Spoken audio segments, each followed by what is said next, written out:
السلام علیکم ورحمۃ اللہ وبرکاتہ۔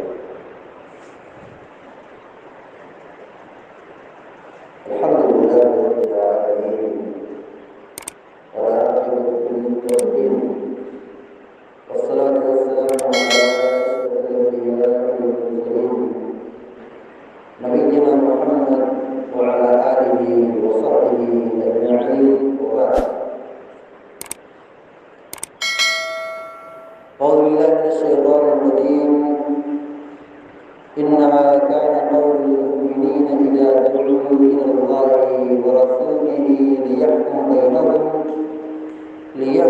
بينهم أن يقولوا سمعنا وأطعنا وأولئك هم المفلحون۔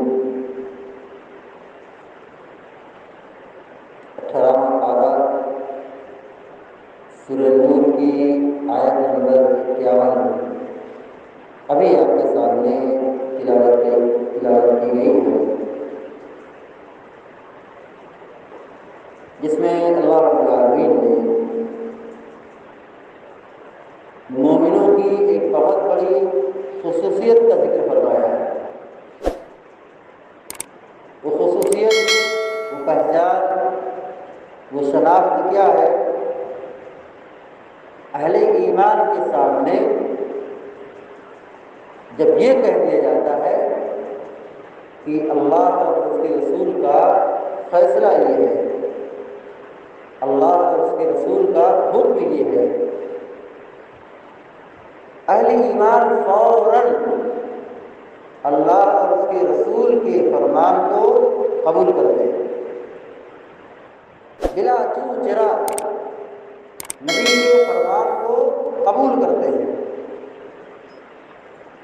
اللہ رب العزت فرماتا ہے انما كان قول المؤمنين اذا دعوا الى الله ورسوله ليحكم بينهم ان يقولوا سمعنا واطعنا۔ مومنوں کی پکار یہی ہے، اللہ تعالیٰ کہتا ہے مومنوں کی پکار یہی ہے، مومنوں کا شیوا یہی ہے کہ جب انہیں اللہ اور اس کے رسول کی طرف بلایا جاتا ہے تاکہ ان کے درمیان اللہ کے رسول فیصلہ کر دیں، تو اہل ایمان کا معاملہ کیا ہے؟ اہل ایمان کی پکار کیا ہے؟ ان یقولوا سمعنا واطعنا۔ جب انہیں اللہ اور اس کے رسول کی طرف بلایا جاتا ہے تو اہل ایمان یہ کہتے ہیں ہم نے سن لیا اور ہم پیروی کریں گے۔ سمعنا واطعنا، ہم نے بات مان لی، ہم نے جو سنا اللہ اور اس کے رسول کا حکم سنا، ہم نے اس کو مان لیا، اس کو قبول کر لیا۔ یہ اہل ایمان کی، مومنوں کی بہت بڑی پہچان ہے۔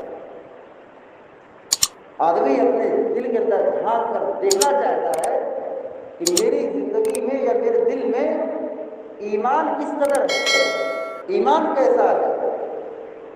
اس کی ایک بہت بڑی پہچان یہ ہے وہ کس قدر اللہ اور اس کے رسول کی باتوں کو مانتا ہے۔ اہل ایمان کی پکار اور اہل ایمان کا معاملہ ذکر کیا جا رہا تھا کہ جب انہیں اللہ اور اس کے رسول کی طرف بلایا جاتا ہے تو فوراً وہ آمنا و صدقنا کہتے ہیں، یہ کہتے ہیں کہ ہم نے سن لیا، ہم نے مان لیا۔ وَأُولَٰئِكَ هُمُ الْمُفْلِحُونَ، اللہ رب العالمین کہتا ہے یہی لوگ کامیاب ہونے والے ہیں، یہی لوگ کامیاب ہونے والے ہیں۔ کون لوگ؟ جو اللہ پر ایمان لائے، رسول پر ایمان لائے، اللہ اور اس کے رسول کی تعلیمات پر عمل کرتے رہے۔ جب بھی انہیں قرآن و حدیث پڑھ کے سنایا گیا، اللہ اور اس کے رسول کی طرف بلایا گیا، فوراً ان لوگوں نے اللہ اور اس کے رسول کی باتوں کو قبول کر لیا، تسلیم کر لی، تو ایسی صورت میں یہ لوگ کامیاب ہونے والے۔ مگر افسوس کی بات ہے بہت سارے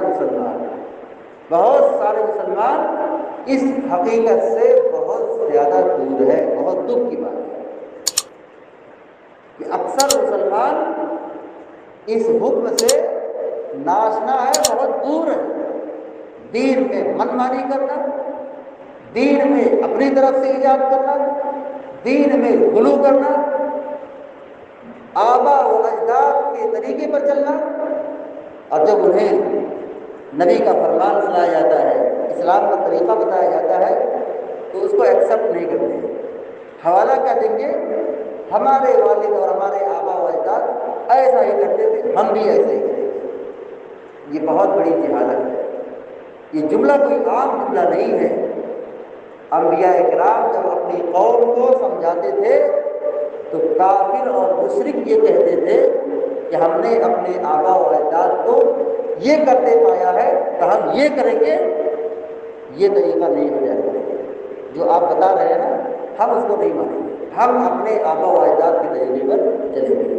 تو اہل ایمان کی پہچان یہ رہی ہے کہ جب ان کے سامنے اللہ اور اس کے رسول کی بات بتائی جاتی ہے، قرآن و حدیث پر بھی بتایا جاتا ہے، تو وہ قرآن و حدیث کا احترام کرتے ہیں، قرآن و حدیث کا احترام کرتے ہیں، اس کی تعظیم کرتے ہیں، اللہ اور اس کے رسول کی باتوں کو محبت سے، دل و جان سے قبول کرتے ہیں اور اس پر عمل کرنے کی کوشش کرتے ہیں۔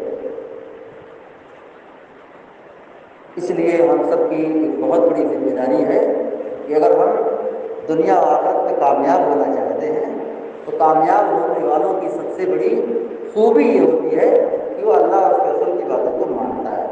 جو اللہ اور اس کے رسول کی باتوں کو نہیں مانے گا وہ ذلیل ہوگا، ناکام ہوگا، دنیا و آخرت میں برباد ہوگا، اللہ کا عذاب آئے گا، دنیا کے اندر بھی آئے گا اور مرنے کے بعد آخرت میں بھی آئے گا۔ تو اگر ہم اللہ کے عذاب سے بچنا چاہتے ہیں، امن چاہتے ہیں، عزت چاہتے ہیں، کامیابی چاہتے ہیں، سرخروئی چاہتے ہیں، تو ہم سب کو اللہ اور اس کے رسول کی تعلیمات پر عمل کرنا ہوگا اور بدعات و خرافات سے توبہ کرنا ہوگا۔ دعا ہے رب العالمین سے کہ اللہ تبارک و تعالیٰ ہم کو، آپ کو اور سارے مسلمانوں کو کتاب و سنت کی تعلیمات پر عمل کرنے کی توفیق عطا فرمائے۔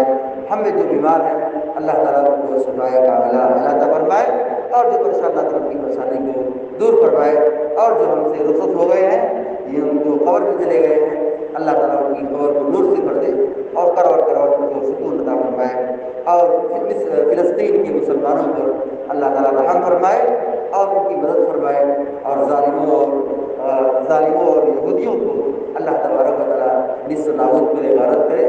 اللہ تعالیٰ ہماری دعاؤں کو قبول فرمائے اور ہم سب کو دین پر ثبات قدمی عطا فرمائے۔ آمین یا رب العالمین۔ اقول قولی ھذا واستغفر اللہ لی ولکم ولسائر المسلمین فاستغفروہ انہ هو الغفور الرحیم، وصلی اللہ علی نبینا محمد وعلی آلہ وصحبہ اجمعین۔ السلام علیکم ورحمۃ اللہ وبرکاتہ۔